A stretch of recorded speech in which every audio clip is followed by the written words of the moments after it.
Komishanka tacliinta sare ee Somaliland waxa ay sheegeen inaanay soo marin shahaadada musharax Cali Maxamed Cilmi. Musharaxaasi ayaa la hadlay telefishinka Sahan waxaanu ka waramay sida uu u arko waraaqda guddigaasi soo saareen. Guddiga tacliinta sare waxaan xeel iyo xaqnatoona siinin maaha inay ku baahiyaan oo isticmaalaan awoodooda ka baxsan. musharaxnimadiisa inuu ansaxay iyo inaanu ansixin waxa iska leh guddiga komishanka qaranka iska leh.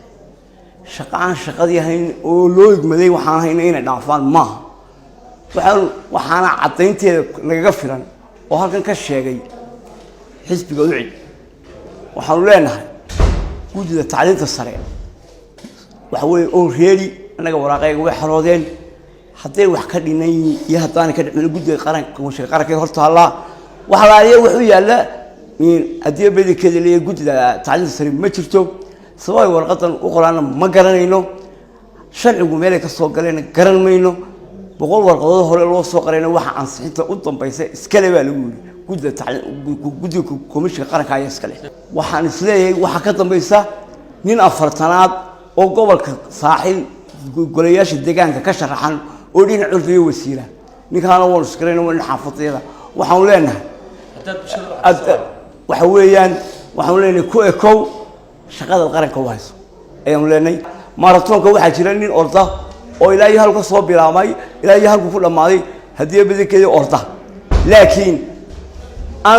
inuu guuleystay aan go'aaminaa loo qorin marka waxaan leenahay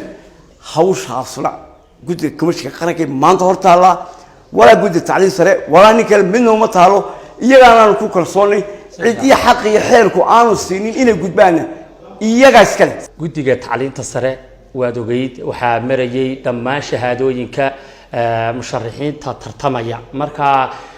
haddii ay sheegeen inaanay shahaadad soo gaadhin Soomaaliya inaad shahaadadaadi u geyso shahaadadeeda haddaan soo marin haddii soo marqinba hawl u taalama muddo ayaad siyaasadda ku jirtay waliba wasiir ku xigeenna waad soo martay xukuumaddii madaxweyne Istilaayo in sharciga iyo qaanuunka iyo nidaam walba garanayana waa tahay marka in guddigani guddi lagu heshiiyay oo shahaadooyinkii kala hufaya ay yihiin marka maxaad iskaga dheeraysaa soo inaad arinta qaata ma aniga faylkayga maanta wuxuu yaalla haddii wax ka dhiman yihiin haddaan wax ka dhiman guddiga komishanka qaranka guddiga komishanka qaranka ayuu hor yaalla faylkaygaasna waa dhammaystiran wax ka dhiman ma jiraan. dad badan waxay isweydiin karaan sababta maxaad adigu u diidan tahay inaad shahaadadaada hor dhigto xafiiska guddiga tacliinta sare ee Somaliland. guddiga tacliinta sare waxay soo wax may qorin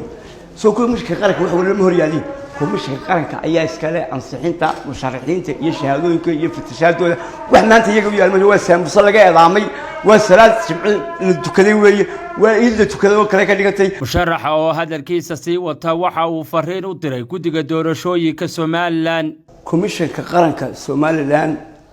ee doorashooyinka waxaan fariin cod dheer u diraya oo aan walaalayaal idin sheegaya hawshii ay qaranka u haysay